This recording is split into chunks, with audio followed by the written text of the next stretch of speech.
আমাদের দাবি আছে বিএলওদের ডিউটি 1 মাসের দেওয়া হয়েছিল, এটা পর কি নতুন নির্দেশ আপনারা দিয়ে যাচ্ছেন?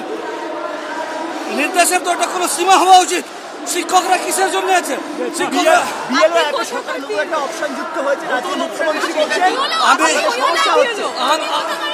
আমরা বিএলওরা আমাদের সঙ্গী আছে, আমাদের সহকর্মী আছে। আমাদের আরো নতুন অ্যাপে সংযোজন করা হয়েছে, আমাদেরকে হিয়ারিং সমস্ত কিছু দায় বিএলওদের উপর চাপানোর বিরুদ্ধে আমরা ইসিআই এর কাছে আজকে ঘেরাও অভিযান করছি। সেখানে পুলিশ আমাদের গায়ে হাত তুলছে। ইসিআই কি রকম আজকে বিএলওদের গায়ে হাত দিচ্ছে, পুলিশ আমাদের মারছে। তারা আমাদের দাবি বিএলওদের উপর এত মানসিক দায়িত্ব চাপানো চলবে না, আমরা কাজ করব না। আমরা বিএলওকে গত পরশুদিন আমরা সিইও এবং আমাদের কনসার্ন ইআরওকে আমরা মেল করে দিয়েছি। আমরা এখন পেন ডাউন কর্মসূচিতে রয়েছি।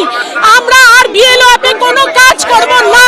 বিএলও অ্যাপে এইভাবে দিনের পর দিন যেরকম অনৈতিকভাবে আমাদের ঘরে বোঝা চাপিয়ে দেওয়া হচ্ছে এবং আমাদের হিয়ারিং এর দায়িত্ব দেওয়া হচ্ছে, এই কাজ আমাদের শুরুতে বলা হয়নি যে আমাদের হিয়ারিং করতে হবে। এই কাজ আমরা আর করব না। আমাদের দীর্ঘদিন ধরে আন্দোলন চলছে, অথচ বিজেপির যে দালাল ইসিআই কোনো কর্ণপাত করছেন না, একটার পর একটা কাজে বোঝা চাপিয়ে দিচ্ছে এবং মিসম্যাচ, যেটা আমাদের কাজ নয়, সমস্ত ডকুমেন্ট তথ্য দিয়ে দেওয়া হচ্ছে, অথচ তারা বসে বসে এসি ঘরে হাওয়া খাচ্ছে আর বিএলওকে পরপর বলছে এটা করতে হবে ওটা করতে হবে। আমরা বিএলও অনেক বিএলও আমাদের মারা গেছেন, তাদের আমরা চাকরি সুনিশ্চিত করতে হবে দাবি আমাদের রয়েছে এবং সেটা দাবি আমাদের থাকবে।